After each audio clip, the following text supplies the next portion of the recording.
The wind that came down from the red mountains smelt of stone and old sunlight, and the breath of spring struggling against a dry land that had forgotten how to listen. It dragged banners across the slope with a sandpaper whisper and tugged at the mane on Robert Baratheon's helm as he climbed, hammer in one hand, helm in the other, sweat streaking the pale dust on his cheek. Eddard Stark walked beside him, lighter and quieter. The damp of exertion turned to salt along his jaw. Below, men picked their way in a thin file, armor clinking like sheep bells. Above, the tower stood as if it had risen from the mountain itself, pale and narrow. A finger pointed at the white-hot eye of the sun.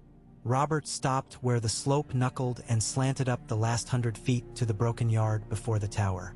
He drew a breath so large the straps of his breastplate creaked. "There," he said, voice roughened by days of riding and a long thirst. "The last of them." Ned's eyes flicked to the 3 figures before the tower door. Sun on steel made a pure line like something cut from the light itself. The one who held that dawn-white blade stood easy and still, the wind hardly able to stir the long pale hair beneath his helm. To his right, Sir Oswell Went's bat-winged helm watched with a down-tilt like a raven's eye. To his left, Lord Commander Gerald Hightower stood as straight as a spear of granite. The milk glass of his plate washed in the same sunlight as the tower. "They will not yield," Ned said, as if to himself. "Not to us. Then they'll yield to the grave," Robert said. But his voice was not the bellow that used to send the rebellion surging.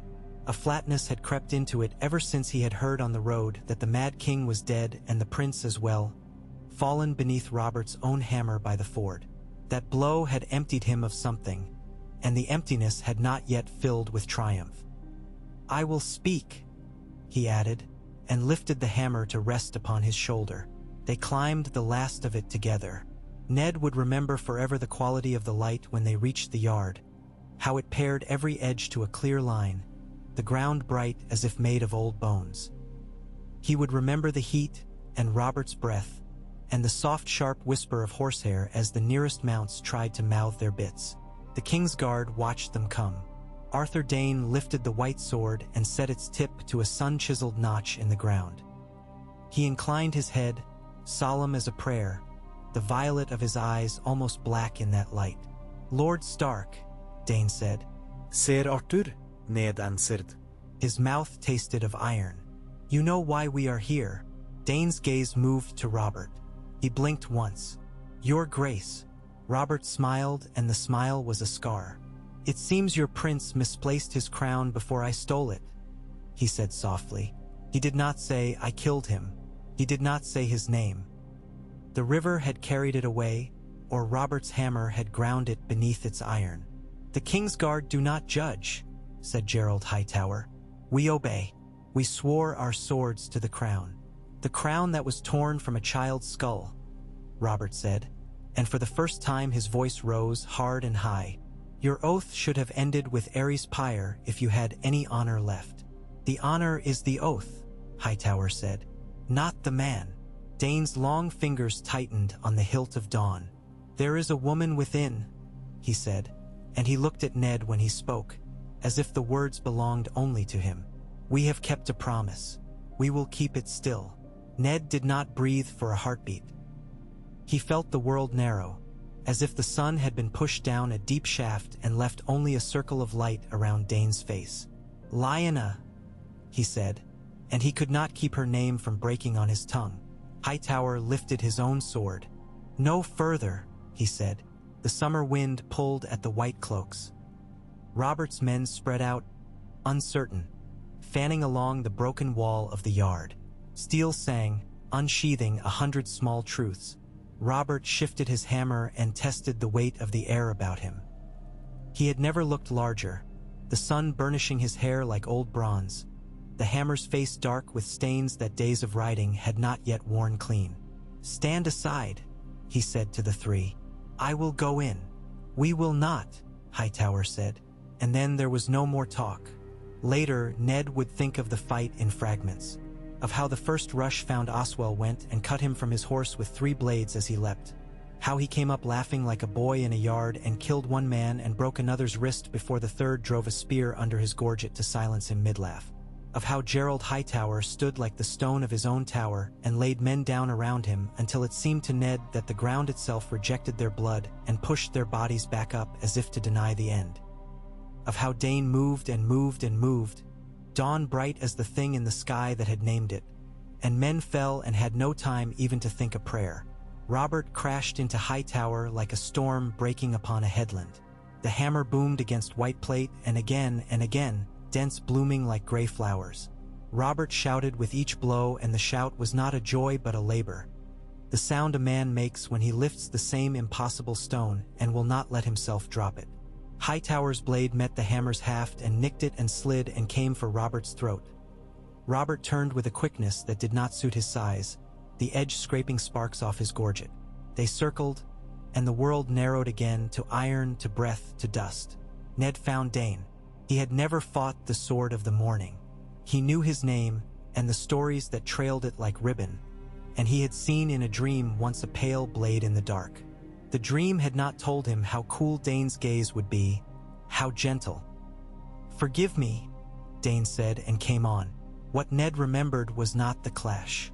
It was the quiet between each meeting of their blades, the air shaped by the path of dawn, the way the sword moved with a certainty that felt like a kind of mercy. It was like dancing with a clear stream. You thought you could see each stone, you thought you could put your feet down where the water thickened, and then you were in and swept and found your balance only because you had already fallen and come up again. Ned kept his blade high, low, high. He moved when the light told him where it would be a heartbeat later. He felt the strength of Dayne's wrists through the steel and leather and old skins of Callus. He thought of Lyanna behind that pale stone door and found strength where there was none left. Robert's hammer struck Hightower's knee and the white tower swayed. Another blow, and the Lord Commander dropped to one hand and lifted his sword like a man offering his last coin. The hammer fell one final time, and the sound it made turned the light thin. Hightower lay back with his eyes open to the sky. Dayne saw it. Something changed that Ned could not see. It left no mark on Dayne's face, but Ned felt it like a shift in the wind seconds before a storm. Dayne came at him again, faster, and the clear surety of his blade became something else, a bright grief. Dawn glimmered low, and Ned brought his sword to meet it and found his arm numb from shoulder to knuckles. He took a step back, then another, and heard his own armor whisper. Dayne drove him toward a tumble of old stones at the yard's edge, and Ned told his feet to find ground where there was none. He slipped, and Dayne's blade drew a kiss of blood from his cheek, light as a finger tracing a childhood scar. Robert saw that, too. He broke away from the dead and the dying with the bloody hammer in his hand and came like a falling tree. Dayne turned, and the pale sword flashed once, twice. The hammer met it with a sound that was not iron but almost like bone breaking clean. Dawn flew, turning in the red air, and hit the ground point first and stuck there vibrating like a plucked harp string. Dayne did not move. Ned was on his feet with his sword raised because he did not know how to be anything else, but he did not put his weight into it. Robert stood over the disarmed knight with the hammer lifted and his mouth open on a great shout that did not come.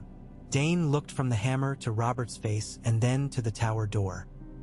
He took a step backward with hands open, as if to show he owned no blade in all the world. Robert's chest heaved. "Yield," he said. His voice was hoarse. "Yield and live, Sir Arthur. On your honor." Dayne's mouth made a small shape.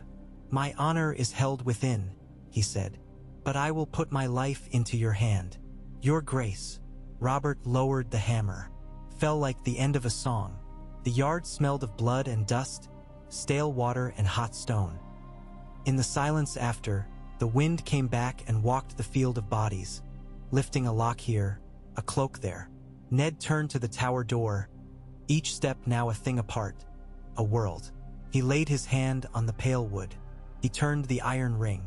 Inside there was the smell of wilted flowers and sweat and straw that had seen too much life. The room was cool compared to the world outside, as if it had been exiled from the sun. Lyanna lay on a bed narrow as a plank, her hair darker than the pillow, her face as white as the wall. Someone had tried to change the rushes. Blood had dried in petals and prints, and there were scattered blue cornflowers at the sill, as if summer had tried to follow her indoors and failed.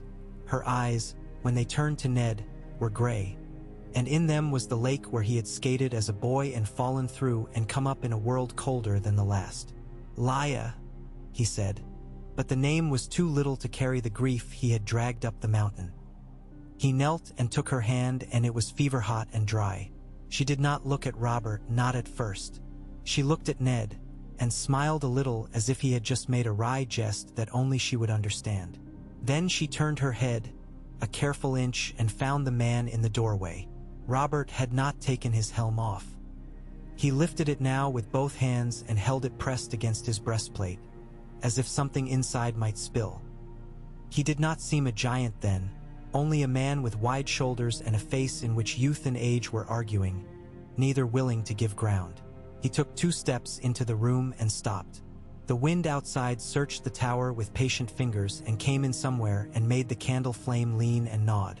Lyanna's breath hitched. "You," she said, and there was nothing of girlish in the word. "You killed him." "He killed himself," Robert said, and the old heat flared in his throat again. "He stole you." Lyanna closed her eyes, and the long black lashes made a delicate shadow on her cheek. "Everything is stealing," she said softly. "The world steals. Names, children, breath." Ned wanted to tell her she did not have to speak. He wanted to tell her the war was over, that winter would be late this year, that he had brought her a new ribbon for her hair like the one she had lost in the snow when she was small. He gripped her hand and felt how light the bones were within the skin. Something stirred in the corner. Not the rushes. A basket, a blanket, a small fist opening and closing as if trying to measure the world and finding it too large. Robert's eyes went there before Ned's did. The helm struck the floor with a sound that made everyone look at it and think of a bell being rung at the wrong hour. He took 1 step, then another, and stood over the child. The blanket was the color of old hay, the hair already dark, the mouth serious in sleep, as if composed around an oath it would not take until much later. The child breathed and breathed again, and did not know the weight that had been laid on the air above him. "His name," Lyanna said. She fought to turn her face toward Robert. "Call him after your father in honor, and mine.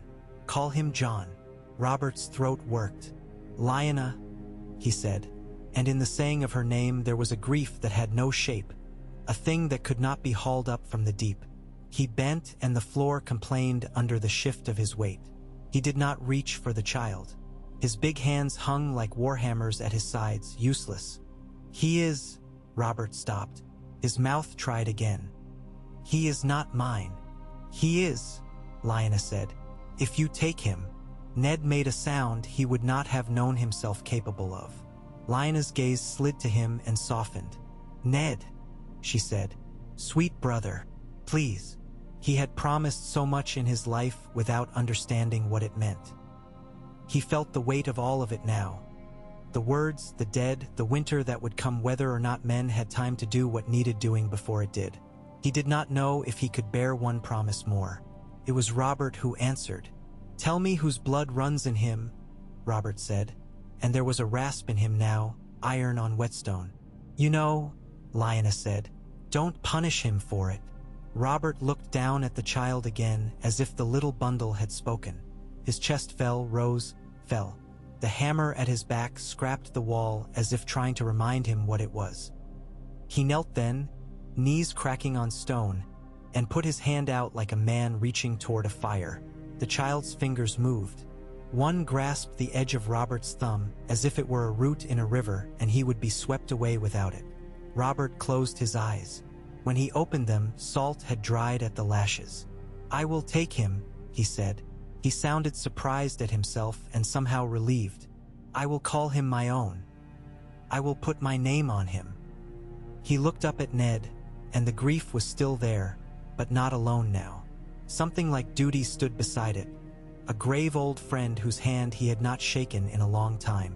"He will be John Baratheon. He will never hear any other truth." Lyanna's breath left her as if the decision had taken it with it when it went. She smiled for the last time, and it was the smallest thing Ned had ever seen, as fine as frost on a window. "Thank you," she whispered. "Promise me, Ned." It was barely sound. It was the snowflake on which a winter rests. He had said those words already, and he said them again, and this last time he understood them, and they had weight. She was gone before the candle could lean and right itself again. The tower kept her silence. Outside, Arthur Dayne stood beneath the sun with empty hands. He watched as Ned came out with a weight wrapped in old hay and held as if it might fly away.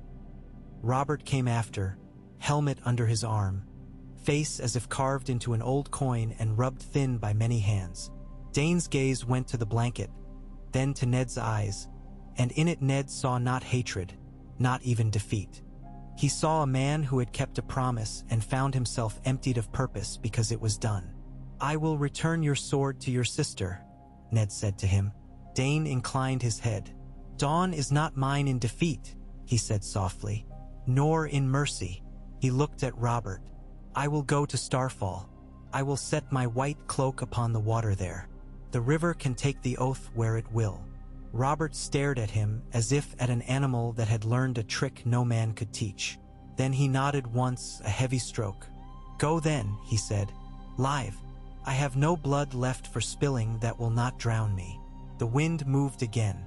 It lifted Dayne's pale hair and tugged at the hem of Robert's torn cloak and made the baby make a small, contented sound as it slid a hand free of its blanket. Ned looked down and saw the small, perfect nails, pink as blossom hearts. They buried Lyanna beneath the tower that had watched her die, because to carry her would have been to admit there was a road long enough to bear it, and there was no such road. The men moved as if their armor had been traded for rocks. Someone sang, a Stormlander with a raw voice that put old songs into new shapes. Robert could not stand still. He walked to the edge of the yard and back, hammer across his shoulders like a yoke, the sun making a molten line across his brow. He drank from a skin and did not taste it, and when he wiped his mouth his knuckles were white. When it was done, and the last spade of dirt laid smooth with a flat of stone, Ned came and stood beside him, the child in the crook of one arm like something he had learned only moments ago how to hold. "We should go," he said. "The mountain does not care for grief. It will send night soon." Robert looked at the mound. His jaw worked. "I named the boy," he said as if to himself. "I will keep him close." The words were not boast, nor plea. He said them the way a man says, "I will breathe. I will make him mine." "He is your son in the only manner that matters now," Ned said gently. Robert turned then, and for the first time since the yard began, he looked at the child as if measuring him not against a memory but against a future. Some muscle at the corner of his mouth softened. He lifted a broad hand. The child's eyes opened, gray, steady, full of that indrawn, solemn attention with which infants will study the world, and the boy did not cry. Robert touched his brow with a careful thumb. "John," he said, and something eased in him that had been bound too long. They descended the mountain in a thin line, the white sword wrapped and carried across a saddle as if it were a dead child as well. Dayne watched them go from the yard, his pale hair motionless in the stillness between winds. A man turned into a feature of the landscape by the eyes that looked and could not make a story that would hold him. When the riders turned into a cut and were lost to view, he went and laid Hightower's body straight and crossed his hands and sat for a long time against the tower wall until evening cooled the stones. Then he rose, took the wrapped blade, and went toward Starfall with no sword at his hip. The road to King's Landing was long and strange. Men stood and watched the king go by, some with hats in hand, some with faces closed, as if not yet willing to admit that a war could produce a king and not just more war. Women held babies to their breasts and stood in doorway shadows and did not curtsy and did not spit. The land was thirsty. Even the green seemed to be trying to remember what spring was. Ned rode sometimes with the child in front of him and sometimes with the child slung at his chest beneath his cloak, the small warmth a reminder of a promise. Robert rode at the head or lagged behind or trotted at Ned's stirrup and said nothing for an hour and then everything for the next, the words falling out of him like rocks out of a torn sack. They reached the city when the afternoon was already old. The Red Keep sat on Aegon's hill like something left on a shelf too long, dusty and red and severe. The dragon skulls in the dark were already gone, the doors thrown open to air out all the ghosts. In the throne room, Robert mounted the high steps to the Iron Throne slowly, a man who knew that the chair would be uncomfortable and had decided to sit anyway. He tried it for weight and grimaced and rose and then sat again, as if realizing that it was not the sitting but the rising that made a king. Varys appeared like a shade coalescing from a warm place in the wall and bowed until the tips of his fingers brushed the floor. Pycelle tottered, wheezing, a fringe of white hair around a bald orange that caught the light of the afternoon. Jon Arryn came like a cool, pale stream, a man whose gestures were small so they could be repeated, and whose voice had the low authority of an old book read often. Robert saw him and came down 2 steps and clasped him by the arms like a father, which in a way he had been. It was the first smile that reached his eyes in days. Jon Arryn's gaze in turn did what T always did, which was to search for where the work would be and then go stand there. He saw Ned, and the bundle in Ned's arms, and the interest in his gaze sharpened but did not flare. He had seen too much of men to let his face be a herald. "This is mine," Robert said to him, and the words came out in a tone that asked no permission. "I will have him near. He will be called Jon. For you," he added almost offhand, and only then did it become apparent that this too had been thought, had been chosen, had meaning that carried its own weight. "Jon Baratheon." "Your Grace," Jon Arryn said, with the smallest inclination of his head that any man could make and still be counted to have bowed. He stepped closer to look at the child, as if he would learn more by seeing the way he breathed. "He will need a nurse good with boys," he said mildly, "and someone to put his letters into him when he has teeth." He looked up at Ned then, and there was a briefly lit lamp of sympathy there, without pride or presumption. "Lord Stark," he said, and in it Ned found more comfort than in any prayer in days. "There are 100 ways a city makes itself known to a new child, each with its own rhythm and reluctance. Jon Arryn set the household to learning the new one until it ran. A Stormlander nurse who had lost a son and had Milk's memory still in her body took the child, and in 2 days had him on a schedule, and in 3 had him on hers. A small cot was moved into a chamber above the kitchens where the air stayed warm and the night soot came in only a little at the edges of the window. A boy with clever hands whittled the child's first clenched wood stag. The cooks learned to leave bowls of fennel tea beneath a cloth and to warm the spoon with their own breath before putting it to the child's lips.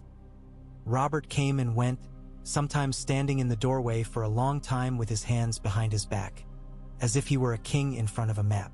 When he came closer, he came all at once, and would lift the boy with hands that trembled a little despite their size. The boy grew heavy in the best way men mean when they say heavy, the way that means solid and here and not an idea anymore. Ned did not stay.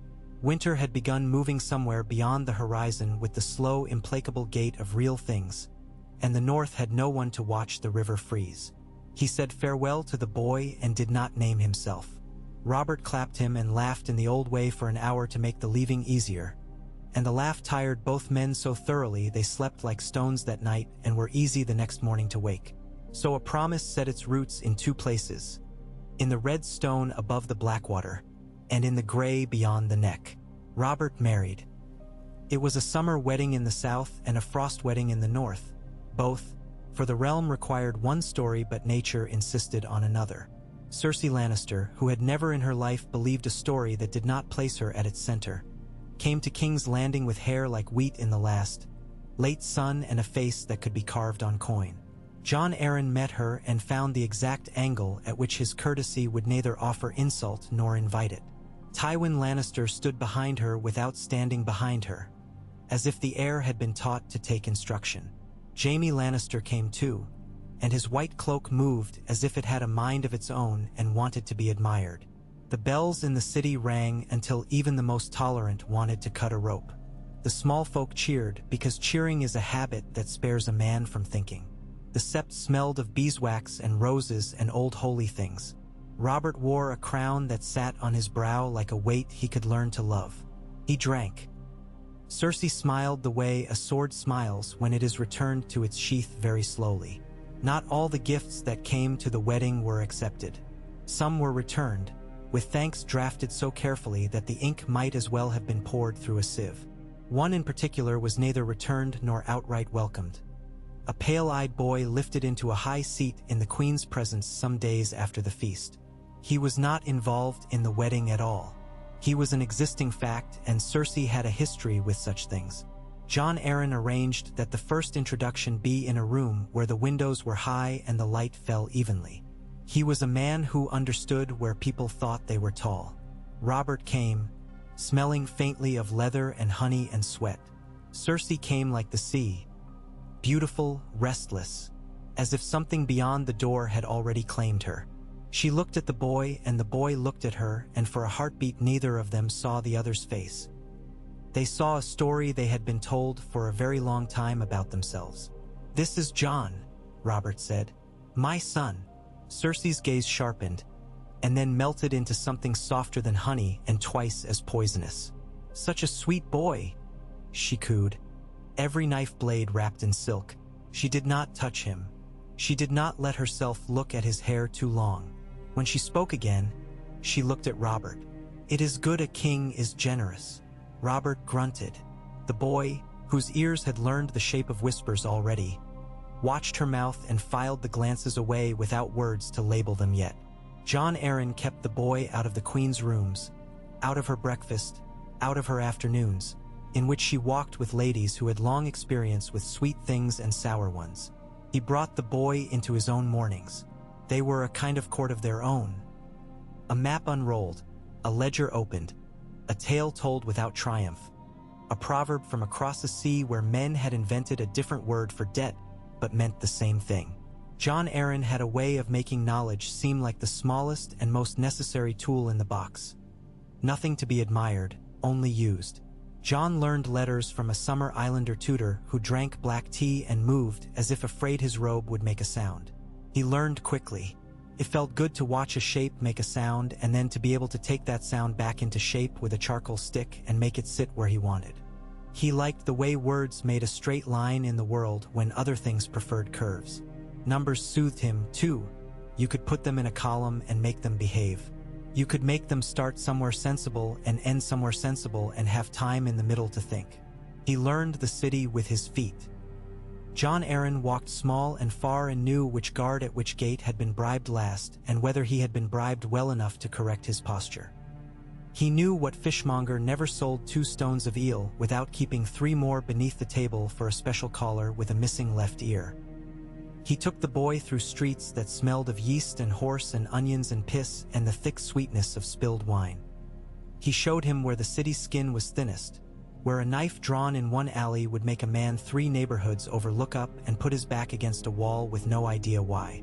He let Jon see how a woman haggled for rushes with a kind of pride that thieves understand. He let him pay for a crust of bread with a good coin and watch the baker bite it as if to test the honesty of the boy. In the afternoons, when the air swelled and slept and the flies grew ambitious, Jon Arryn put a wooden sword in the boy's hand and let him go to the yard. There are men who teach the sword with shouts and there are men who teach it with silence. The Red Keep had examples of both. Baratheon Selmy stood in the shade sometimes in plain leather, his white cloak folded over a bench like a discarded cloud, and would give a correction in a voice so mild that it felt like a blessing even when it bit. Sandor Clegane snorted and called the boy princeling, in a tone of contempt that was equal opportunity and therefore almost kind. The boy learned to keep his wrist low and his eyes up and his feet under him, and like most boys he believed that what he learned with his body would be enough, because it was easier than learning the other thing, the one Jon Arryn gave him in the mornings, in which a man's heart had to stand. Robert came to the yard one day and watched the boy sparring with a Tyrell squire who moved like a willow knows the wind. Jon was smaller and had less reach and learned quickly that afternoon that a man has the length of his arm and no more.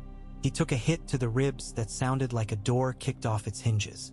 He grunted and came on again and lost, and came on again until the squire had to make a joke to cover the fact that he hated how difficult Jon made it to win.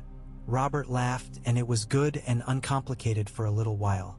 Later, he took Jon's shoulder and squeezed it until the boy winced. "No one remembers a boy who yields happily," Robert said softly, close to his ear. "But remember to yield, if you must, There's no honor in dying in a yard. Jon Arryn heard him say it and nodded, as if he had heard a thing for the collection of sayings men make that serve as ladders across the same stream. Later, he watched the boy walk off the bruises and drink water as if water itself could be made into courage. He believed the boy listened to both of them, and the thought both warmed and worried him. Stannis Baratheon came from Dragonstone as seldom as he could because he was a man who despised waste and travel wasted time. When he did come, the boy watched his uncle with a fascination made of fear and admiration. Stannis looked at him like a steward looks at a ledger. He did not open himself and has been told contains an error that will take a day to understand. "The law is the law," he said to Robert once, and to Jon Arryn more often. "Bastards are named for waters and storms, not for houses." "The law," Robert said, sprawling like a man who would occupy 3 chairs if he could, "sleeps under my roof and wakes in my bed. I named the boy. I will hear no talk of waters for him." He took a swallow that left wine in his beard. "He has my look," he added defensively, although no one had challenged him. Stannis's gaze moved across the boy's gray eyes and black hair and serious mouth, and a muscle in his cheek jumped once. "He has a look," he allowed, which was almost praise. Renly Baratheon made more of a story each time he stepped into a room, as if he trailed music. He liked the boy immediately, and the boy had no way to defend himself against such liking. Renly taught him 100 things that could be said to persons of rank and persons of consequence to make them laugh or forget or reveal. He showed him how to make a courtyard his friend without anyone noticing. Jon Arryn watched that too and worried because liking is a kind of coin and boys spend it too easily before they have earned it. Cersei showed him nothing. She walked around him like a statue that someone had placed in the wrong room. If she spoke to him, it was once, and it was like a gloved hand. "You may have whatever sweet you wish from the tray, Jon," she said, and did not look to see what he took. Men are not always honest about which gifts they beneath their dignity to accept. The boy did not take any sweet. He was old enough to know that taking would make him visible, and he believed invisibility was a kind of sword. Varys knew his name before the boy learned his letters. Little birds know much. He appeared to Jon Arryn as a question sometimes, and to the boy as a smile. He made no offer, he asked no favor, and because of this the boy remembered him. Peter Baelish drifted in and out of the council chamber like smoke and left behind a faint smell of cinnamon and footfall and sums. He winked at the boy once, and the boy understood somehow that nothing should be taken from a man who winks like that. Neither a sweet nor a promise nor a piece of advice about the price of tin. Pycelle gave him a candied plum with a lecture on the healing virtues of certain resins and expected him to eat the lecture, not the plum. From each of these, the boy learned something that he could not yet set down as a rule. Jon Arryn watched him and saw each learning as a new notch on the haft of a tool the boy would someday have to lift. There was a day, one of those indistinguishable days that later seemed to have been impossible to make a mark on, that Jon Arryn took the boy to the Tower of the Hand and showed him a book. It was very old, and said so not with bragging but with small sensible proofs.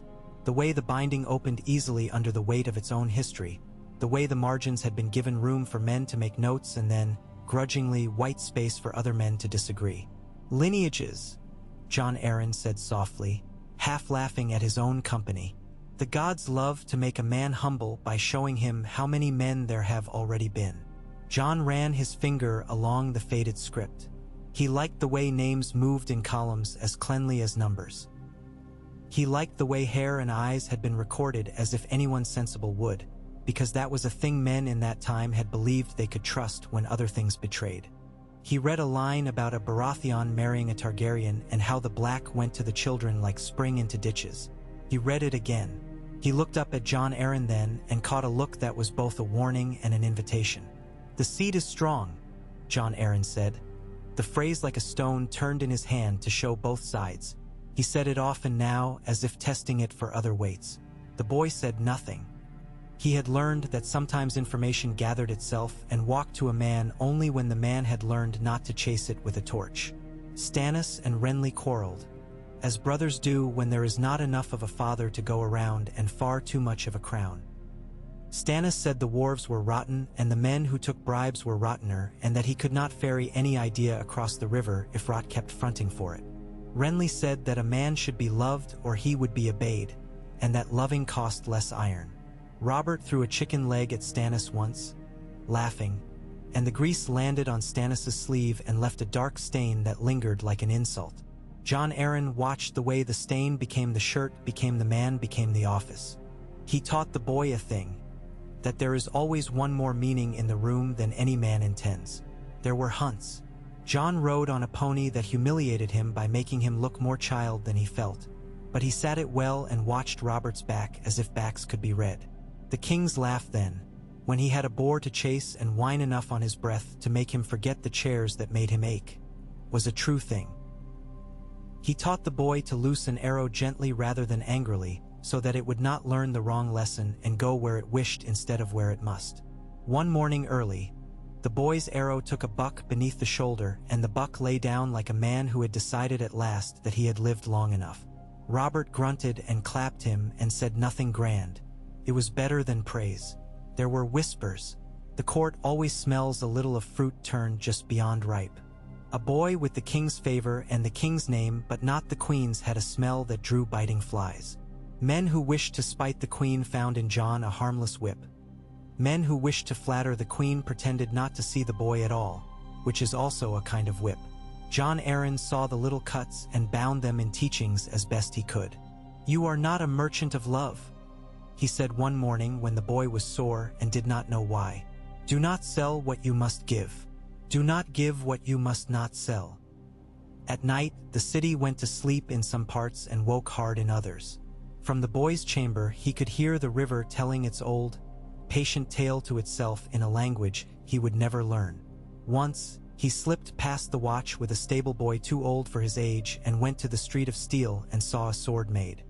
He watched the hammer rise and fall and the metal glow and darken and glow again as it learned its shape.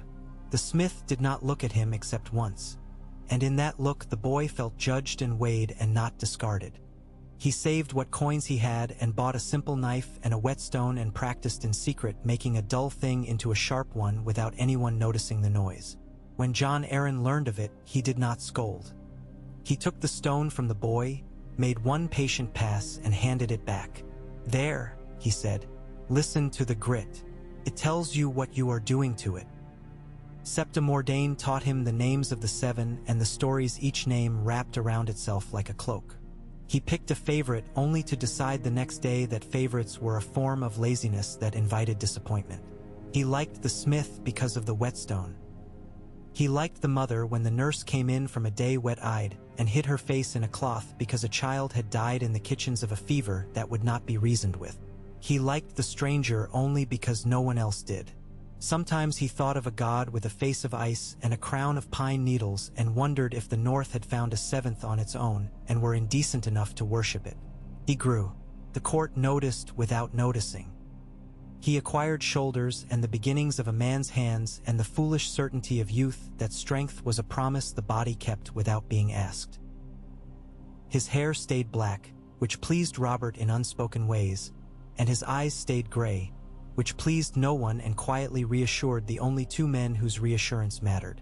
Cersei's children were born and brought a heat into the palace that could not be ignored. Joffrey howled the way a little prince howls, as if insulted at the indignity of heir. Myrcella smiled and made everyone briefly remember why girls are often used as metaphors for flowers and why doing so is wrong. Tommen slept as if sleep were the most important business of the realm and he had been named to oversee it. Jon Arryn watched the queen with her children, and wine and calculation and old injury, and studied which parts were real and which were the trappings of reality. He taught the boy discreet watchfulness. He taught him that kindness, like cruelty, is often a strategy. He taught him that sometimes it should not be. He took him to sit in on audiences until the boy learned to keep his face still while men petitioned for absurdities and bled for necessities. A miller wanted the river moved back where it had been 20 years ago. A woman whose son had been pressed into the city watch wanted him unpressed, as if a boy were a shirt. A Bravosi factor with hands soft as calves' tongues asked permission to buy a street. Jon Arryn listened to all, decided some, sent some to the council to be argued over until the marrow was sucked out of them and they died of boredom. He told the boy afterward why he had done each thing, and which he had done not because it was right but because the day could not carry more than a certain weight without something cracking. There was illness, and only the kind that could be named is worth recording. In one summer, when the flies learned how to speak and made everyone listen, a fever took children with a strange curiosity that was almost impolite. It wanted to know what it could do. In the Red Keep, men who never went down to the kitchens put lemon in their water and called it armor. Jon Arryn arranged to have a barrel of vinegar placed in each corridor and told the servants to dip their rags in it and wipe down the rails. He had the boy do so as well once to learn the stink. The boy did it until his eyes watered. At night he could taste the acid in the back of his throat and dreamed of iron. He met Ned Stark again when winter's gray began tea. "Oh, prowl the edges of King's Landing." Ned came at Robert's summons after some matter of a step taken wrong in the north by a lord who had forgotten that a lie in winter is a kind of murder. Ned's face had more quiet in it. He embraced the boy with a kind of awkwardness that meant he had wanted to do it for a very long time and had told himself he had no right to want it. He called him lad, which the boy liked without admitting it. They walked in the godswood of the Red Keep, which is not a godswood at all, only a stand of trees planted to keep southern men from feeling altogether orphaned. Ned's voice was low. He asked about Jon Arryn's lessons. He asked nothing else that mattered. The boy did not ask him to. Robert and Ned sat long in the solar and drank. This too is a kind of lesson. Jon Arryn joined them and did not drink as much and did drink enough. They spoke of small things with the skill men acquire only after long practice. They did not speak of Lyanna because to speak of her would have been to undo the careful work time had done to let the three of them live in the same room. The boy sat by the fire at their feet and held in his hands a piece of wood and a small blade, and shaved away at it until a stag stood up. He set it on the hearth as if that were a kind of altar.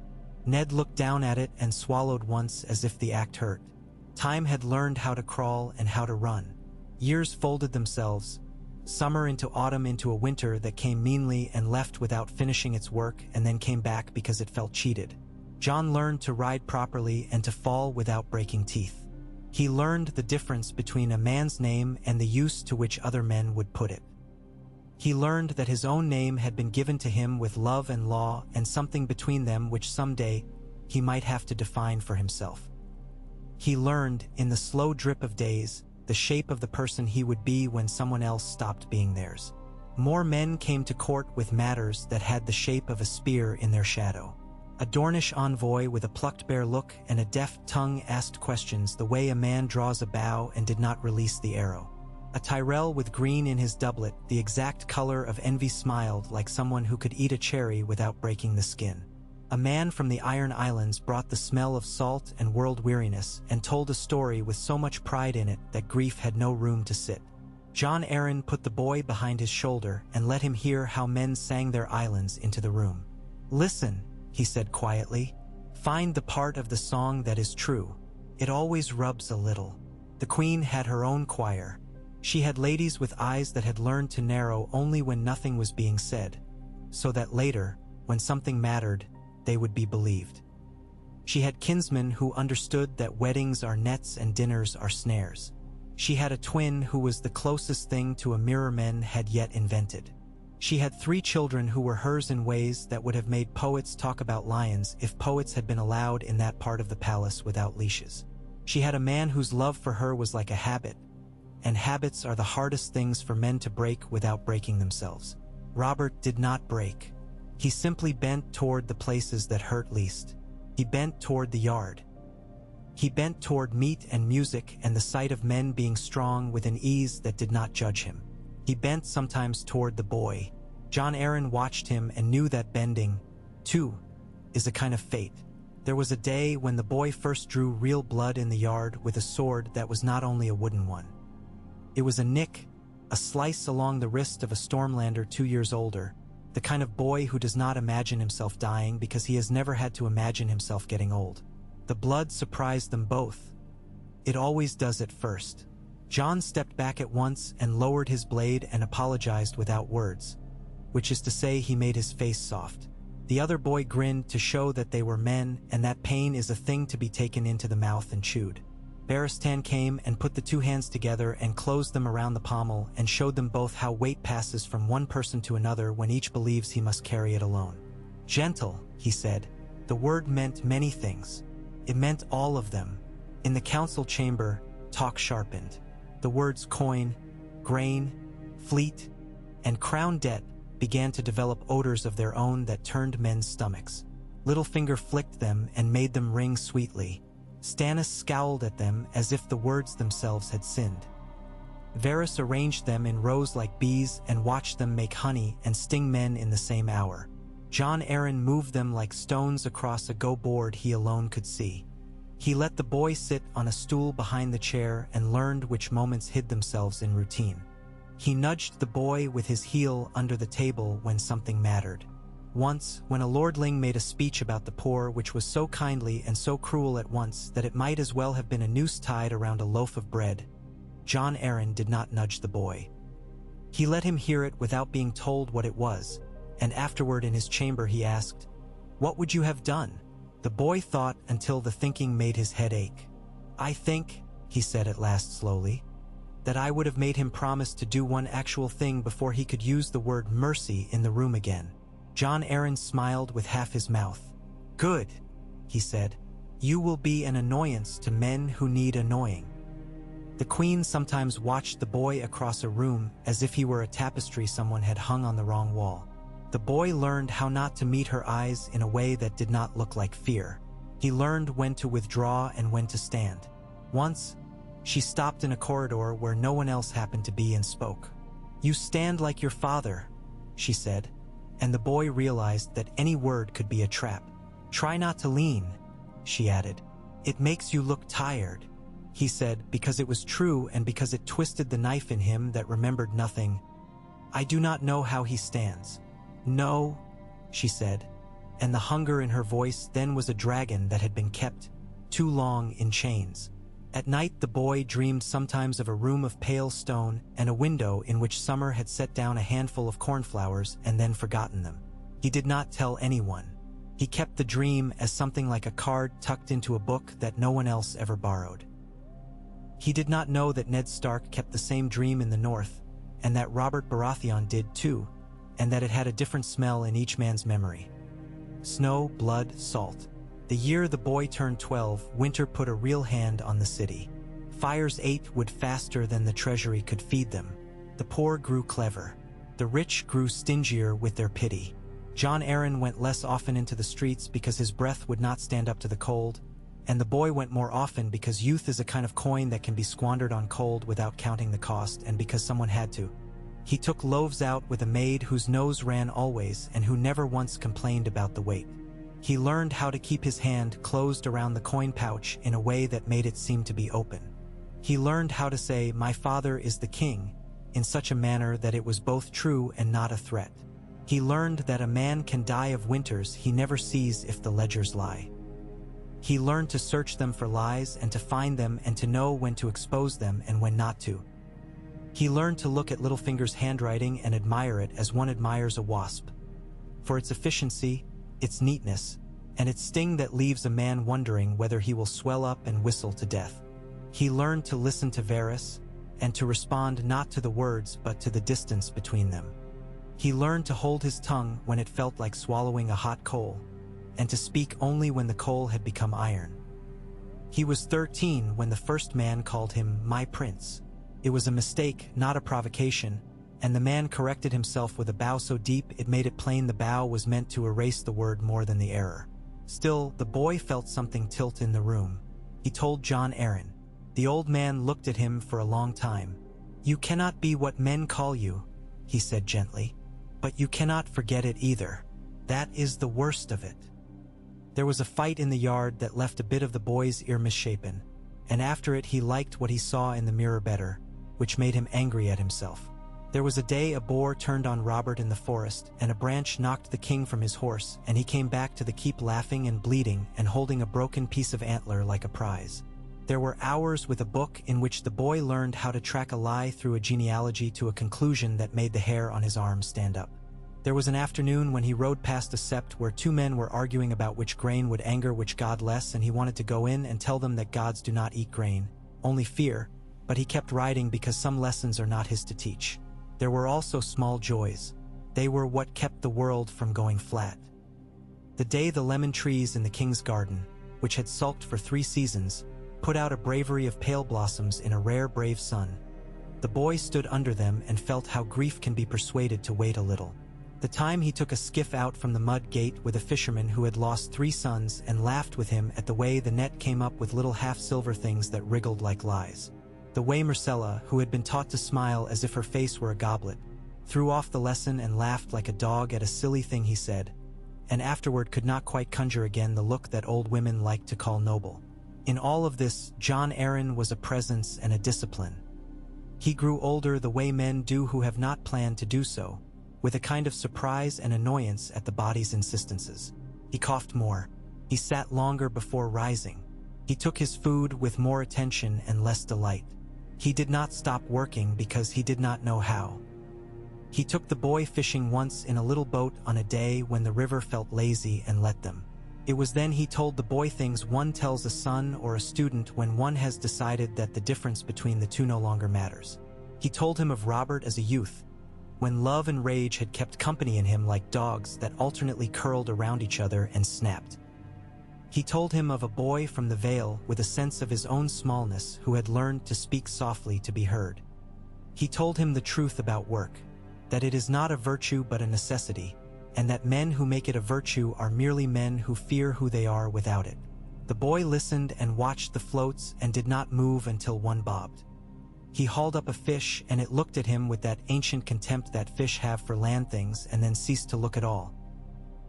He put the fish in the bottom of the boat and sat back down and thought that for once a lesson had no immediate sorrow pushing behind it like a shadow.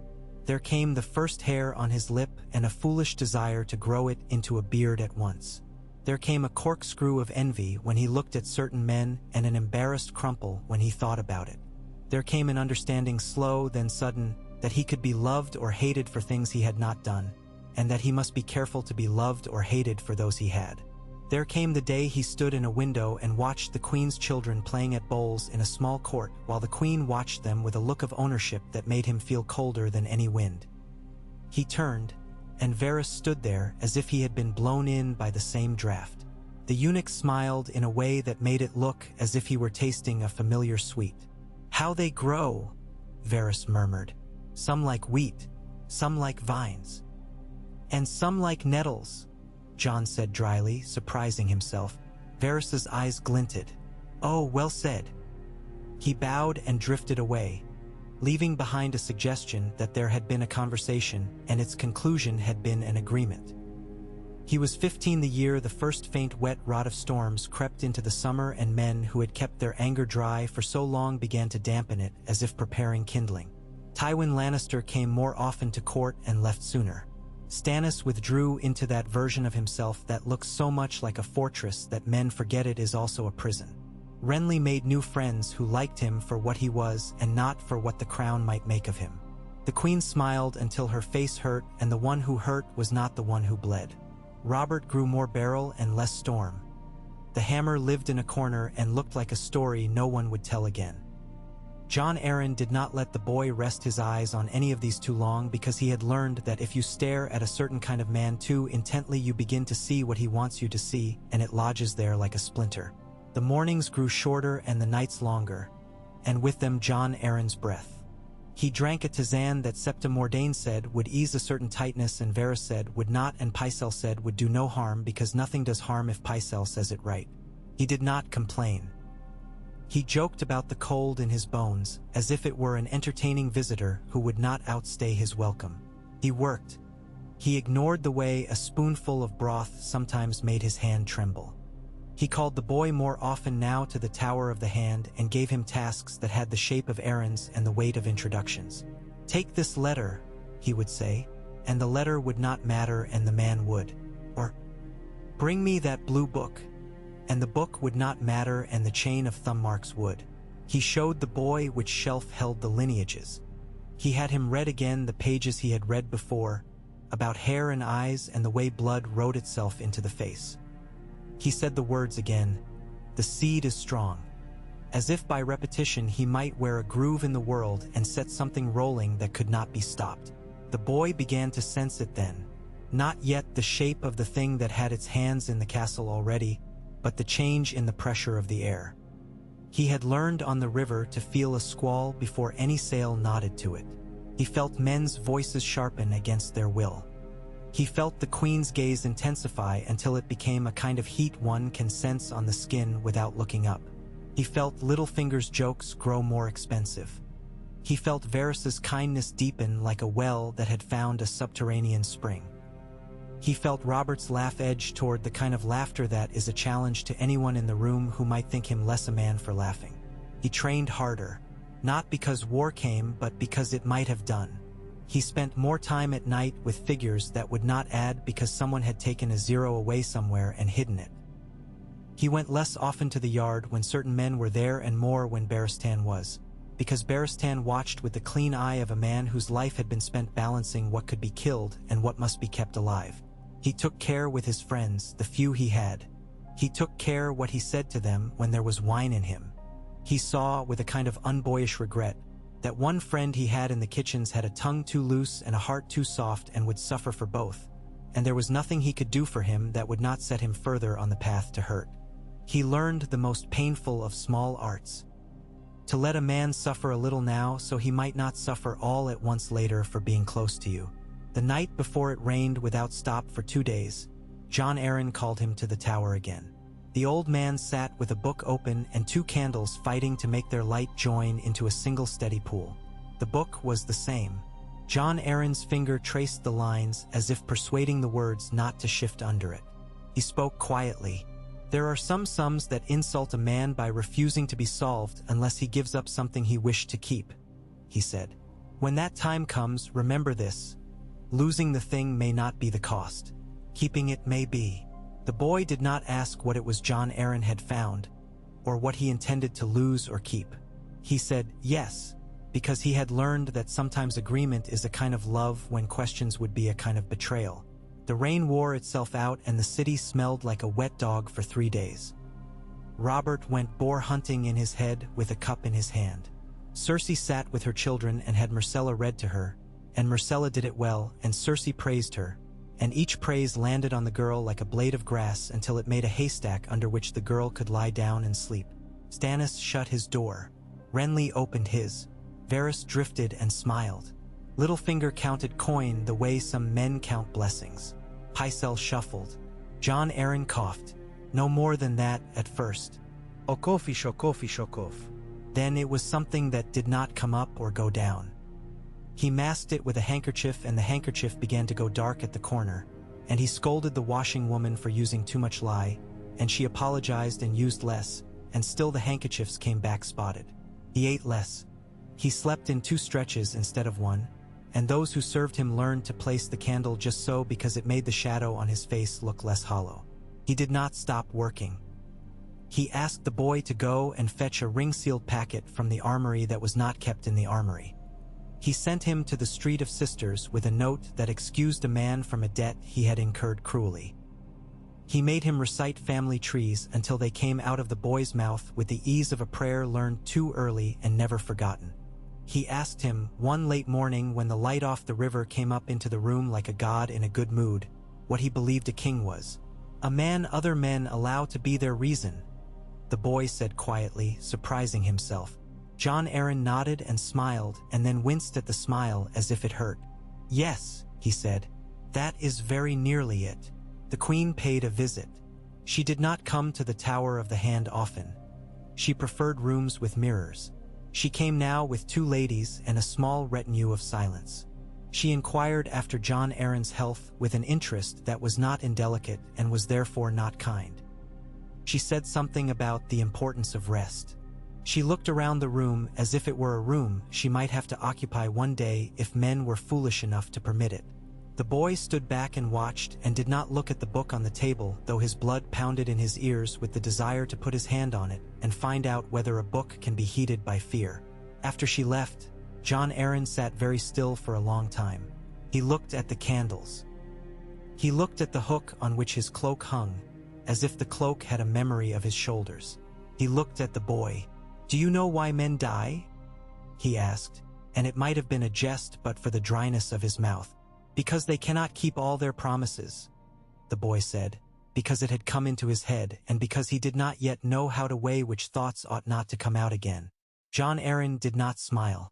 He nodded once. "Yes," he said. "We run out of coin, and men we have promised buy from us anyway and cannot be told the store is empty." He coughed then, and the handkerk. Heath took the cough into itself and said nothing. He folded it with mild irritation and put it away as if to shame it into behaving. The next morning was clear and mean. The river looked honest as a blade. The king sent a message that he would not attend council because he had discovered a new song about a sailor and a whore and wanted to learn the words by heart. The queen sent word that she would attend in his stead, which made 3 men in the room look at each other and then not look, which is also a kind of speech. The boy went to the Tower of the Hand before the council and found Jon Arryn not in his chair but standing, looking out the window at the river, as if deciding whether the water had changed its opinion of men since yesterday. He turned when the boy came in.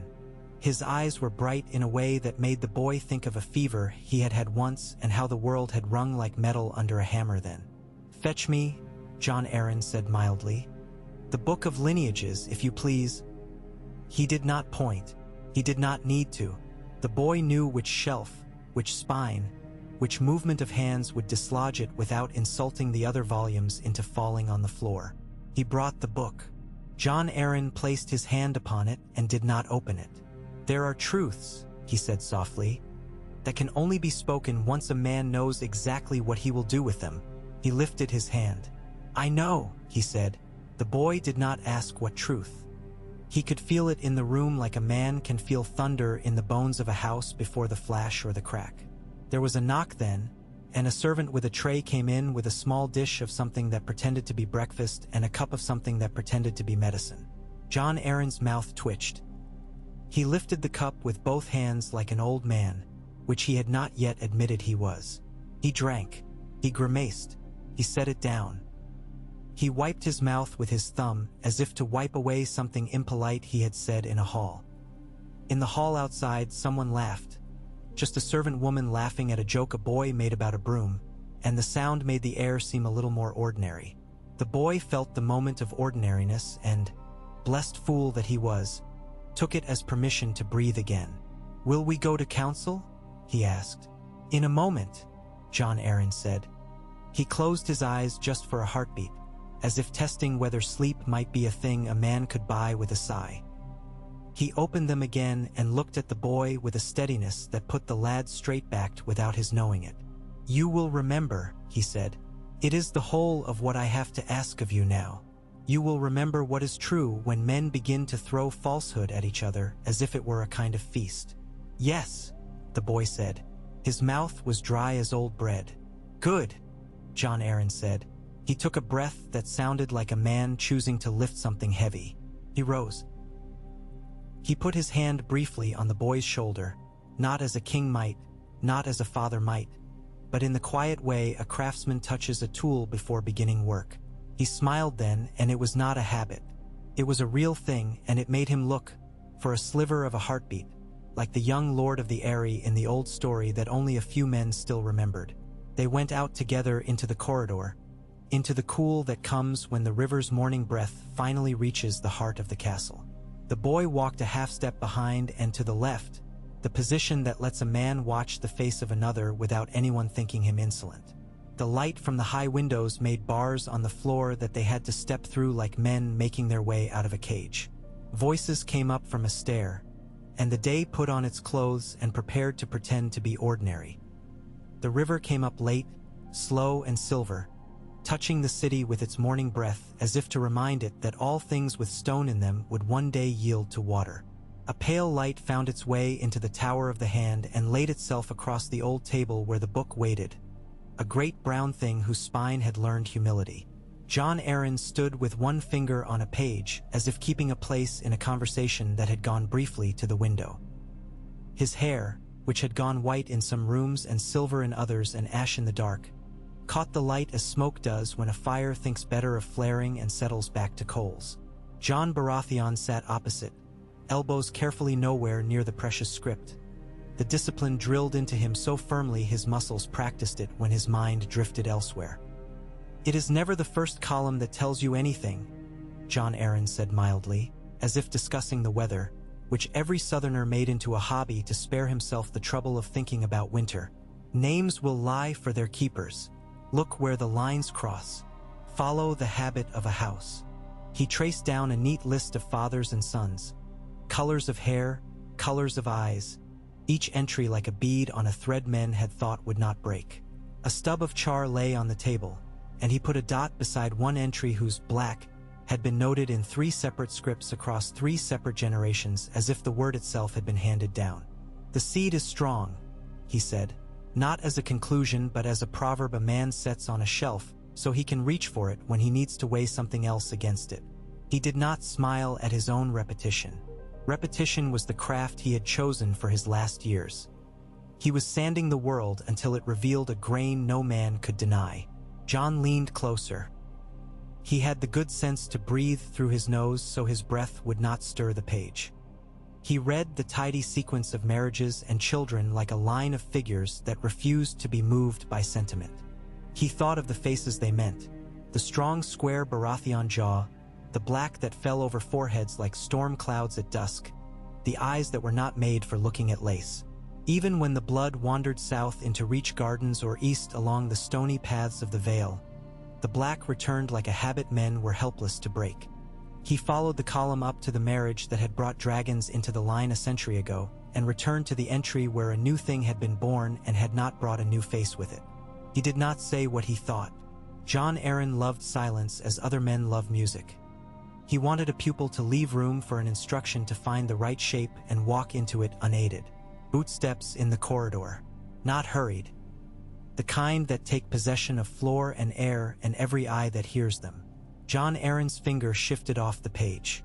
The book closed as a door closes when a man who knows the hinges has decided the day is not yet ready. Cersei's ladies went first because a queen's arrival must be a small parade even when she is merely going to remind a man of his duty. The queen's green gathered the light and made it choose. She paused in the doorway long enough to learn the room, then entered with a smile that granted forgiveness before any apology had been risked. "My lord Hand," she said, as if the words could be a caress. "I thought to find you communing with your ledgers. I find you in your chapel instead." Jon Arryn bowed to the exact degree that would reassure a woman who had determined it was men's habit to short her what they owed. "Books make pious men of us all, your grace," he said, "even of those who can only manage a pew in the back." Her gaze moved to the boy and softened as a cat's gaze will soften at a saucer of cream. "Jon," she said warmly, and the warmth made the boy feel colder than a draft in a stairwell. "At your devotions as well? Your father will be pleased that you learn to love quiet. It is the only thing he cannot produce at will." "My father loves the noise he makes," the boy said, which was true enough to be safe, and the edge of it was small enough to be mistaken for wit. Cersei's lips tipped, approving the neatness of a thing without caring whether it was true. She drifted around the table without touching it, letting her sleeve speak for her and the smell of roses declare her intentions. The closed book lay mute and heavy and very old. She laid a hand on the chair back with the idle possessiveness of a lady measuring whether the piece would suit her solar. The boy's eye, trained by Jon Arryn to count without seeming to, noted the ring green stone, perfect, heavy enough to indent flesh. "I have come to remind the realm that my husband hunts as he rules," enthusiastically, and with more appetite than caution. She looked out the window, to the strip of river that showed itself there like a throat. "There will be a boar. There may be a victory. There must be a feast." The green eyes returned. "We expect the council to function without him. I should not like to return from the woods to find the city still trying to discover who is king." "The city knows," Jon Arryn said. "The city can count." He let the last word sit in the air like a coin placed on a table with the thumb and forefinger, quietly, but so that anyone not meant to see would not. She stepped nearer to the boy then, almost close enough to lay a hand upon his shoulder. She did not. She let the space be the touch. "Will you ride with your father, Jon?" she asked, and her voice slid on the name as if tasting it. "He is a better father on a horse than in a chair. There are men like that. They are to be forgiven for it. The gods made them that way. I have sums to finish," he said, because Jon Arryn had taught him that duty is a shield better than boldness when a queen tests you with an invitation. "And the smith has promised to let me see a bar drawn tonight." "Ah," she said, smiling again. "Bars. Iron. A boy's delights. Good." She held his eyes for a heartbeat and then let them go, like a woman testing a knot and finding it holds but could be persuaded not to if she wished. "Do not cut yourself," she added lightly. "Some cuts betray us by refusing to heal." When she had gone, taking with her the pressure a storm leaves when it chooses another hill, Jon Arryn breathed and did not disguise that he had. He settled his hand on the book again, but did not open it. "Queens learn what rooms books are kept in," he said, as if reciting a truism. "They do not all learn what books are for." Jon nodded. His heart had not yet settled. He liked the feeling less each year. There had been a time when danger, it had never been real danger, only a sword with blunted edge and a friend who shouted insults that were a kind of praise, had made his blood quick and given him a taste for it. Now he hated any moment when his body reminded him it was as stupid as any animal's. He wanted the room to return to its old habit of mourning, the stretch of Jon Arryn's hand across a page, the lesson that never admitted to being one. "Go down," Jon Arryn said after a time, as if he had heard the boy's thought knocking for release. "See whether Pycelle intends to misadvise us today or merely delay us. On your way, take by the kitchens and ask the good woman to send up a bowl of the broth she made yesterday, the one she tried to spare me by saying she had made for a dog." Jon smiled and rose. He went down with a speed that did not look hurried because the hands corridor had taught him that men see haste and scent guilt. The keep was a body with its own humors. Warmth pooling where a stairwell caught a sunbeam, drafts slipping like knives between stones that had been arguing since Aegon's masons set them. The quiet of places no one could be bothered to use and where secrets went to teach themselves how to sleep. The kitchens were a low congress of steam and steel and hands, the smell of onion husks and bone. He found the cook, a woman whose arms had learned to pity men who trusted their appetites, and asked for the dog's broth. "Dog'll have my hide," she said, half smiling, half reproaching, and fetched a covered bowl that had been kept aside in a corner where heat visited but did not settle. "Tell your lord hand he'll live an hour longer on this and like it half as well as a sweet." She wiped the rim with a cloth that had been ruined by better men's sauces and worse men's boasts. He took the tray and climbed back up through the red stone, along a passage that always smelled faintly of beeswax and men's old ambition. At a turn, Varys materialized like the polite ghost of a man who had died of good manners. He put a hand over his heart and tilted his head just so. His eyes went at once to the bowl, the way a man's eyes go to a thing that is both comfort and excuse. "Ah," Varys said, "the hand will not be grateful to you until later, which is the only time gratitude is worth anything." He leaned conspiratorially nearer, not so near as to offend. "Men say a broth cannot be poisoned," he whispered. "But men say many silly things. It is merely less convenient." Jon looked at him levelly. There were times he forgot Varys's lack, because the man's voice had learned how to do the work of softness and his face had learned to smile with a grace men who had been whole never needed. "Then I shall sip it first," he said, "and we shall find out whether I am important enough to be spared." Varys's mouth made a little bow of admiration. "You grow cruel when asked for a joke," he murmured, pleased. He stepped aside as if he were a door and the boy the man it opened for. "Do give the hand my best devotion," he added. "I am always so sorry when he refuses to accept it." Pycelle, when he came to council, would smell of mint and tallow and the belief that no true thought had been had in Westeros since a certain year that only he could recall. Littlefinger would come later, apologizing with his mouth while arriving on time by his own clock. Stannis would not come because he would be counting ships as if they were beads in a prayer that had been taught to him by a stern god, and he dared not skip any or the ocean would rise. Renly would slide in, bringing a weather men thought they preferred until it rained. Jon took comfort in this, as men take comfort in things that happen at the hour they expect. The broth weighed the tray like a promise one intends to keep and fears to. In the chamber again, Jon Arryn had the book open. He had marked a second page with a thin brass knife that had a queen's sigil worked into it from a reign old enough that no one in the room would be flattered by the comparison. He did not reach for the bowl at once. He turned the knife on the page with his thumb as if the motion helped him think. The boy set the tray down where his hand could find it without looking. "Drink," Jon said absently. "Then work." He lifted the cup, sipped, found a warmth that felt real and not chemical.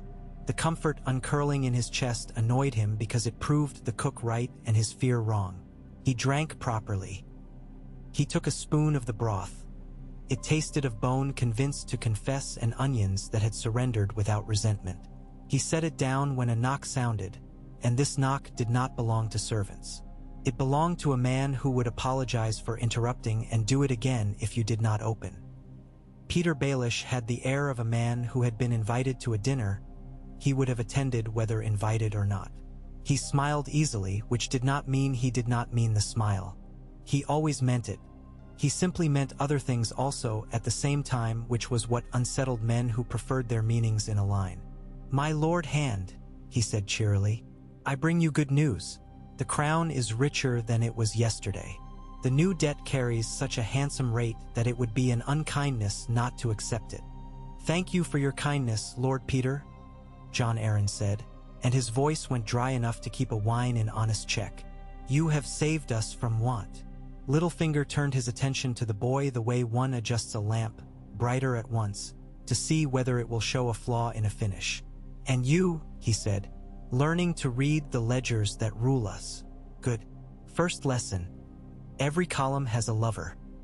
Find out whom we have decided to please this month, and you will know which number lies.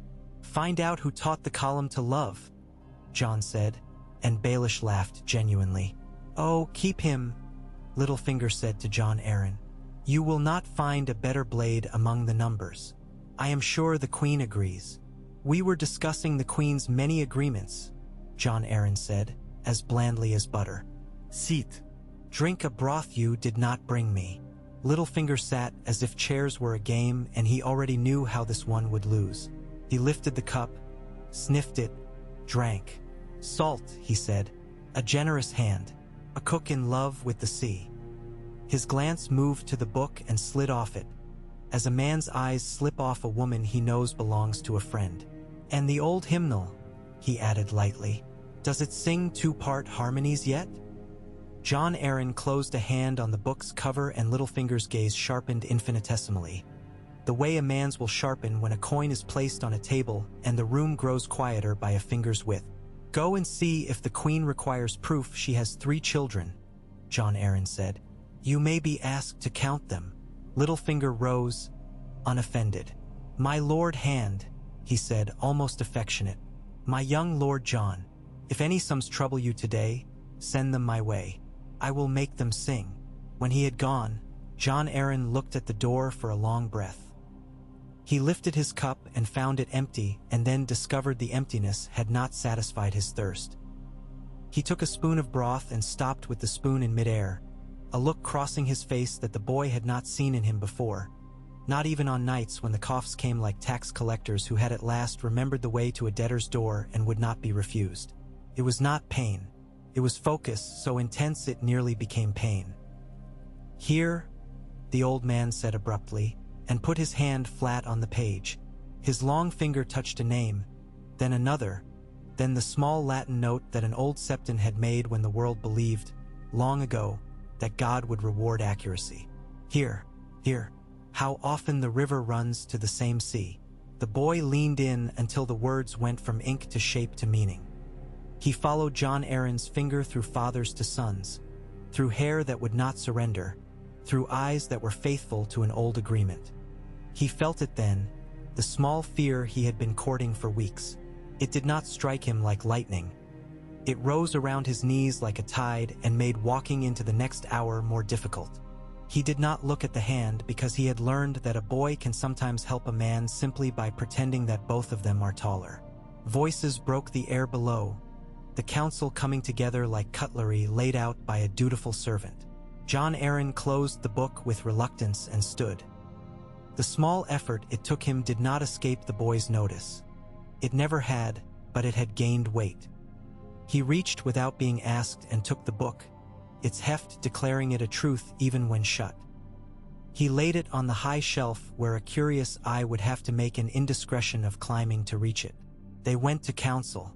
Varys drifted in precisely when he would be most noticed drifting in. Pycelle arrived with a wheeze that wished to be a proclamation. Renly had come before all and made of the ordinary chairs an arrangement that better suited his notions of who should speak to whom. Stannis did not come. The queen came. She sat in her husband's place with the calm of a woman who believes that furniture should know its proper function, throne or stool alike. She listened as men made offerings of words. She spoke only to clarify and to place a polite foot over the small lizard of a jest. The tea scurried up from Littlefinger's corner. Jon Arryn spoke less than he would have on a day when his breath came easy. When he did speak, the queen listened with an attention that would have pleased him if it had not been so complete. After, when men rose and re-wrapped themselves in their other selves for the corridors, Cersei beckoned the boy. She did it kindly, as a woman calls a hound of good breeding to her side, without making a show of commanding. They stood a little way off, as if admiring the small garden a mason had made of a stairwell's forgotten corner. "You do not hunt with your father," she said. "He rides far for sport," the boy answered. "I prefer to ride close for use." "And do you find use?" she asked, all interest and no malice, the way a cat can be all languor and no claws. "I find what is there," he said. "And when you find what is not?" she asked very softly. Her eyes were on the bit of ivy the mason had coaxed up a wall. "What do wise boys do with that?" "Wise boys find a man wiser than they," he said, heart beating carefully, "and ask him if it is, in fact, not there." She made a sound that might have been approval. "Wise boys also learn what rooms are full of snakes and what rooms are full of silk," she said. "And they do not lie down in either." She turned her head then, and the green of her eyes fixed him like a pin. "You are a Baratheon," she said. "In name. A name can be a house. It can also be a wind that blows a boy into the cold if he is not careful where he stands." Her voice warmed just enough to be called motherly. "Stand where it is warm." "Where is that?" he asked. "With your father," she said at once. He bowed enough to honor a queen and not so much as to please her. "As you say, your grace." She left him with the impression of perfume and the faintest headache. Jon Arryn had gone back to the tower. He did not sit. He stood at the window as men do who are trying to persuade a river to send up one old man's answer. The book lay on the table again. He had not climbed to fetch it. Someone had noticed, someone had hands and no desire to be named. When the boy came in, Jon Arryn's face told him that the decision had been made, about the truth, not yet about its use. That would take a harder hour. "I will go to Stannis first," Jon Arryn said, more to the river than to the boy. "He will bear a truth better than a hint. He is a man who would rather choke on a bone than be fed broth." His mouth tipped in the direction of humor and then away from it when the humor made his chest tight. "Then I will go to the king," he added, "when he is not drunk with victory or wine." A small pause, which is to say, very early. The boy thought of Robert's face those few mornings when a kind of clarity came to him like the brief honesty the sea shows a shoreline at the exact turn of tide. He nodded. "He will hear you," he said, because he wanted it to be true and because sometimes wanting makes a space into which truth will later fit. Jon Arryn reached for the broth again. He sipped, frowned in confusion as if the taste did not match the memory of the taste, and sipped again to make sure. He set the cup down with more care than necessary, which is what men do when they suspect their hands of treachery and wish to deny them proof. "The crown has friends," he said idly, "and friends have kitchens." He looked at the boy and smiled, small and real. Do not look as if I have already died, Jon. I have lived too long for your longing to hurry me. I do not hurry you, the boy said, flushing. I only want to know what I must remember. The plain things, Jon Arryn said at once, and the relief in his voice at being asked for something he could give freely softened him. That gratitude is dear and most men cannot afford it. That a queen is a country. That a king is a weather. That the river cares nothing for any of them and will go on answering to the moon. That when a man offers you a kindness which is cheap for him and dear for you, you must ask him twice to tell you its price. That a lie, when it is well made, will be a suit of clothes a whole court will wear to a feast. That you are not responsible for other men's costuming. He drew breath. And this, when you do not know what to do the next true thing. What is that now? The boy asked. Find Stannis, Jon Arryn said. Tell him I will come to him at dusk. Tell him to bring me the book of ships and his patience. The humor again, thin as a winter soup and enough. Tell him also to come hungry. I will share with him dog's broth. He will be touched. The boy smiled despite the ache behind his eyes. He turned to go and then, because he had learned to obey the small insider's voice that tells a man when a moment will not let itself be brought back, he turned again. My lord, he said, if you mean to count, count with me. If you mean to speak, speak to me first. He did not know that what he asked was to be told a truth that might unhouse him. Jon Arryn looked at him as men look out across a valley in which they once were boys. If the world were kinder, he said, I would give you chickens to count. He reached and put his hand on the boy's wrist, warm and dry. Go, he said, and the word carried a weight of release and of care that made the boy square himself without meaning to. And do not drink what you do not pour. He went. He took the quick steps in the corridor that still looked measured because his body had learned that his life might one day depend upon that illusion. He found Stannis where he expected him not to be, in the yard, speaking to a captain of the guard in a tone that turned Evrius into a saw. Stannis received the message as if it were a court-martial sentence. He would accept it and would take offense at it later in private. Dusk, Stannis grunted. He will be late. I will be early. He looked at the boy as if he were measuring a plank for a gallows and, finding it straight, was annoyed there was nothing to correct. Do not think yourself singular, nephew, he said. All honest men are inconvenient.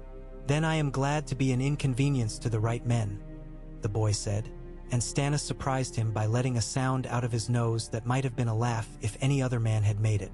The day dragged lines in the sky and called them clouds.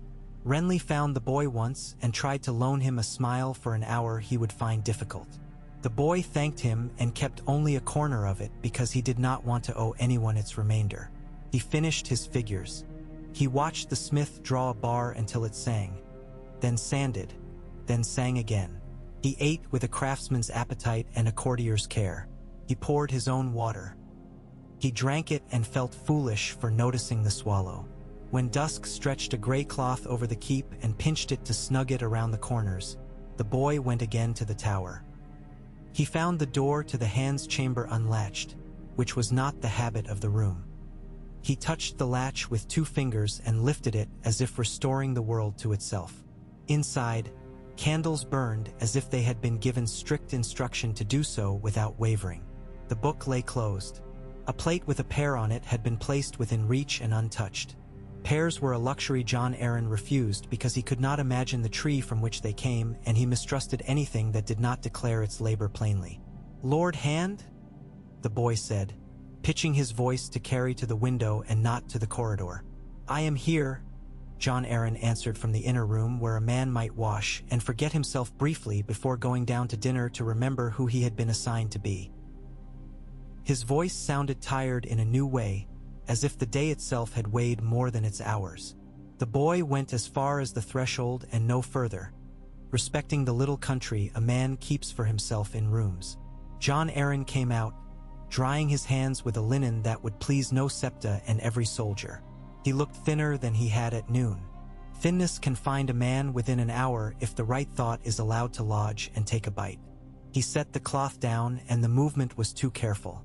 He went to the table as one goes to an old friend and put a palm on the book again. "We will go to Stannis," he said, and perhaps the words were meant for strength, as a man tells himself he will finish a climb when his knees are speaking mutiny. He took up the cup to wet his mouth and paused, looking at it as one looks at a face that is familiar and suddenly strange. "Do not," the boy said quietly. Jon Arryn set the cup down without smiling at the boy's caution. He turned to the shelf and reached for the old brass knife to mark a place, and his hand trembled. The boy moved without thinking and steadied him at the elbow. The old man's breath hitched. He laughed at himself, not unkindly. "Age," he said. "I had thought to postpone it."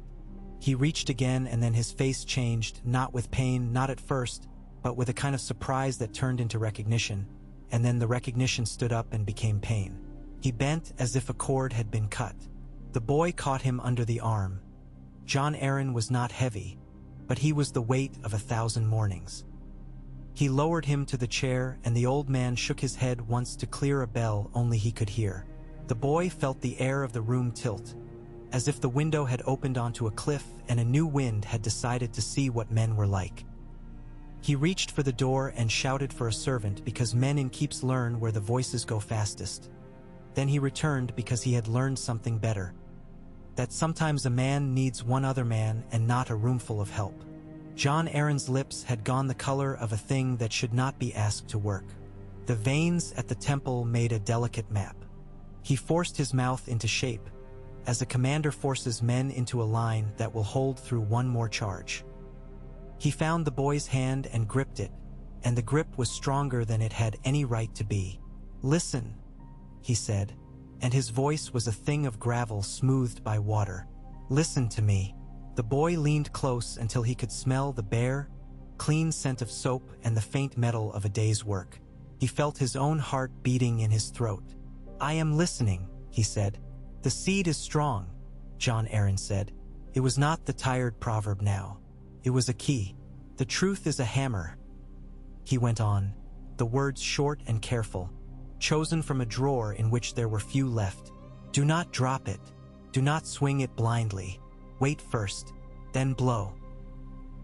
His eyes, pale and bright, fixed on the boy's face as if memorizing it in the only way he would again be able to. "Remember the book," he said. "Remember the river. Remember—" His breath caught. He shut his eyes as if closing a door against a draft. "Remember what is true," he finished, and the force of the last word was a kindness he gave the boy to keep. Servants came. There sounds the clatter and hush of men who hope to outpace a thing by making noise enough to distract it. Pycelle tottered in with a vial that smelled like flowers that grow at the edges of graves. He tutayed. He murmured. He administered. He declared the humor wicked, the air poor, the season at fault. The boy stood aside because he had learned to stand aside when men are dying, until a living man reaches for him. Jon Arryn's hand lay on the book. His fingers had found the edge of the binding and pressed there, as if the leather might bleed truth into him if kept close. Varys appeared at the door with his face arranged in sorrow, which is a mask that fits him as well as any because he has practiced wearing it for the sake of others' comfort. Littlefinger came on a tide of concern and made of his concern an art. Stannis did not come because the boy had not had time to reach him. He would be standing alone in his cold office counting the minutes as if they were men on a deck he had to place before the storm took them. Renly came and was surprised into silence. Cersei did not come at all, which told the boy more than if she had. The old man's breath rattled and then chose to be quiet for a moment, then rattled again, offended by its own lapse. He opened his eyes once and looked at the boy with recognition that had to fight its way back from a shore few men returned from. He did not try to speak again. He pressed the boy's hand once, a measure that said, "I wish to ask more of you. I will be satisfied with this." They carried him to his bed because beds are where men die properly, so that the floor will not be burdened with the memory. The boy stood aside again and watched the candles learn the shape of the room. Pycelle muttered a prayer to the mother, which would have made Jon Arryn smile if he had been a step further back from the field where he lay. He had always believed the smith the only god worthy of a hand's admiration. Outside, the river went on arguing gently with the pilings of the city, a tireless negotiation. Somewhere in the keep a girl laughed at the wrong thing and put her hand over her mouth and carried the laugh away like a guilty thing. The sun, such as it was under the evening's linen, slid its last coin under the door and withdrew.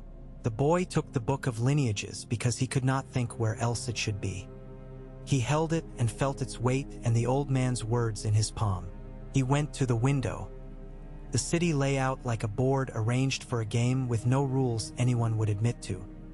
He could see the street of steel as a darker vein, the glimmer of the mud gate, the way the septs sent up a long faint prayer made of smoke and stubbornness. The smell of the river touched him, honest as iron fresh from the stone. He thought of Robert in the forest, laughing, raising a cup to a story he would tell too well. He thought of the Queen's eyes when they had met his, full of a warmth for which there was no stove in the world. He thought of Stannis at dusk with patience and ships and the book of numbers that had taught him what loyalties cost. Behind him, the room went on doing what rooms do, holding a man's last breath, learning the lesson of his absence, preparing to make a space for another to step into. The boy stood. He did not weep because he did not dare to empty himself in a castle that would use his emptiness like a door. He closed the book. He set it down. He touched the old man's hand once, because to leave without doing so would have been an untruth. Then he went out into the corridor where the light drew bars on the floor and stepped through them, carefully, as one does when one does not intend to be caged. The voices rose around him like water climbing a quay wheel. Somewhere very near, a woman's whisper made the word poison into a virtue. Somewhere farther, bells began to ring the hour as if there were safety in its naming. He walked with an even tread toward the stair that would take him down to Stannis, to the ships, to the work, to the truth that had been put into his keeping. The seed is strong, he thought, and the thought was no longer a sentence. It was a weight. He put his shoulder under it and felt it take to him, as burdens will when a boy stops being one.